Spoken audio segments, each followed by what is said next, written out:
kala itu pesawat melintasi daratan Afrika. Di antara salah satu penumpangnya ada Habib Quraisy dan ibu tua yang berumur sekitar 65 sampai 70 tahun dengan berpenutup jilbab di sebelahnya. Dalam perjalanan itu, ibu tua menyapa Habib Quraisy dan menanyakan tempat tujuannya dengan menggunakan bahasa Arab yang sangat fasih. "Mau kemana Anda?" tanya ibu tua itu. "Saya akan transit ke Yordan, kemudian melanjutkan perjalanan ke Yaman," jawab Habib. "Asalnya dari mana?" tanya ibu tua itu, juga dengan menggunakan bahasa Arab yang sangat fasih. Kemudian Habib menjawab, "Saya berasal dari Indonesia." Karena mengetahui Habib Quraisy orang Indonesia, kemudian ibu tua itu menggunakan bahasa Indonesia dengan sangat fasih. Padahal dari perbincangannya, beliau tahu bahwa ibu tua itu adalah wanita kelahiran Jerman dan warga negara Jerman. "Adik di Indonesia itu dari mana?"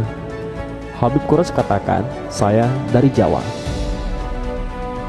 Tak ubahnya seperti mengetahui sesuatu, ibu tua itu lantas merubah dialognya dengan menggunakan bahasa Jawa, yang dialeknya sangat halus dan sampai-sampai Habib tidak paham dengan apa yang beliau katakan. Habib berkata, "Luar biasa, ibu begitu banyak menguasai bahasa sampai bahasa Indonesia dan Jawa, padahal ibu adalah orang Barat." Ibu tua itu hanya tersenyum seraya berkata, "Alhamdulillah, saya menguasai 11 bahasa dan 20 bahasa daerah." Silih waktu dari perbincangan Habib Quraisy bersama ibu tua itu akhirnya mengarah kepada hal-hal yang berkaitan dengan agama. Ibu tua itu mulai mengupas pembahasan tentang Al-Quran dengan indah dan sangat mahir. Habib pun penasaran atas kehebatannya menjelaskan Al-Quran. "Apakah ibu hafal Al-Quran?" Beliau menjawab, "Iya, saya telah menghafal Al-Quran. Dan saya rasa tidak cukup hanya menghafal Al-Quran, sehingga saya berusaha menghafal tafsir Jalalain, dan saya pun hafal." Tidak sampai di situ saja, ibu tua itu melanjutkan bicaranya. "Namun Al-Quran harus bergandengan dengan hadis, sehingga saya berupaya untuk menghafal hadis tentang hukum, sehingga saya hafal kitab hadis Bulughul Maram di luar kepala. Lantas saya masih belum merasa cukup, karena di dalam Islam bukan hanya ada halal dan haram, tetapi harus ada fadhailul amal. Maka saya memilih kitab Riyadhus Shalihin untuk saya hafal." Kata ibu itu menuturkan pendalamannya tentang Islam kepada Habib Quraisy.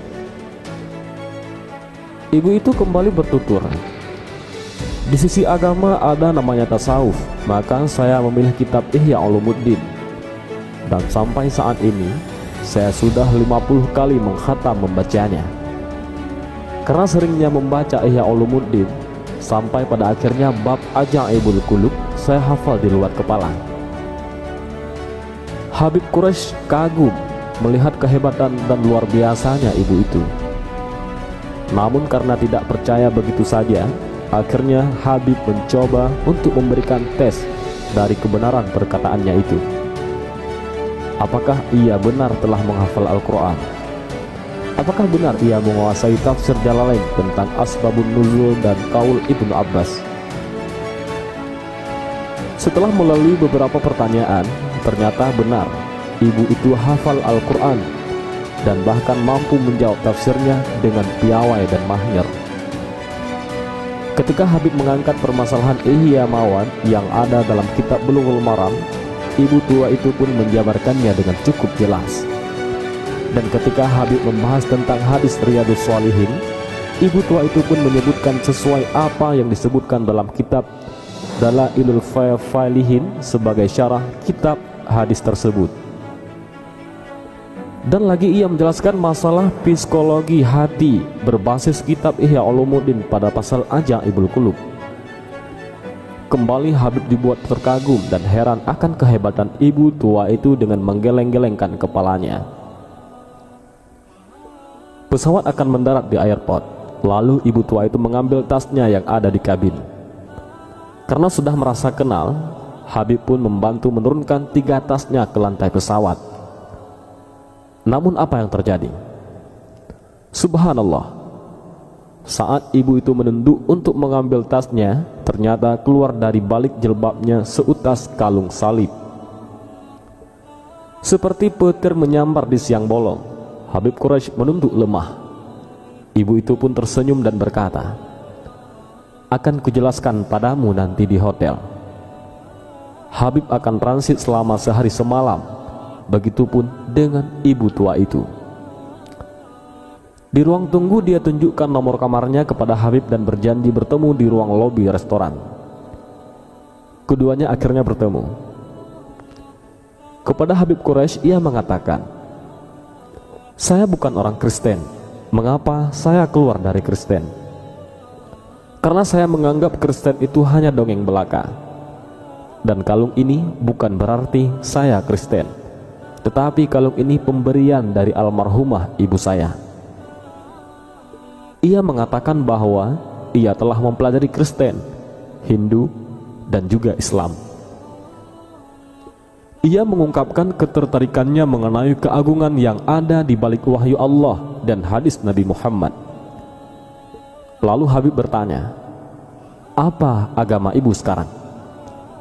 Ibu itu mengatakan, "Saya tidak beragama."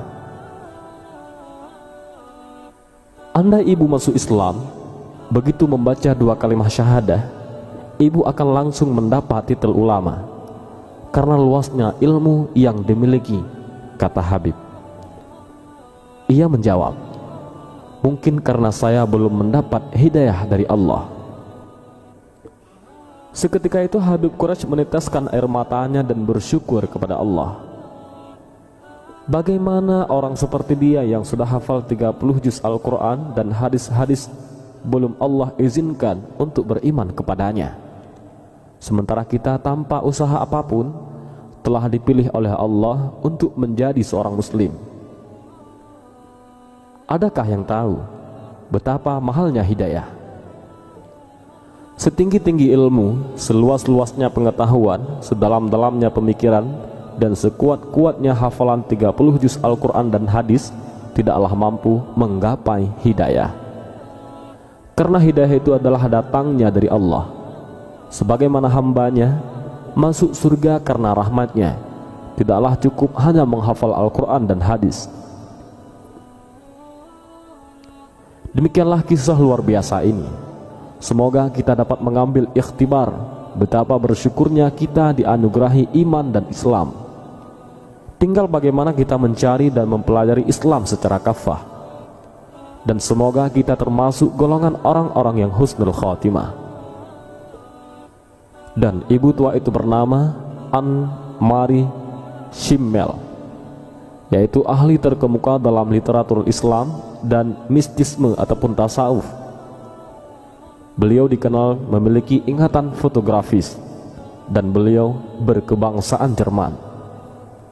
Dan beliau juga seorang profesor yang mengajar di 3 universitas terkenal di 3 negara yang berbeda. Beliau wafat pada tahun 2003 di usia 80 tahun. Dan entah bagaimana akhir kisah tentang keimanannya di sisa akhir hidupnya. Wallahu a'lam bishawab.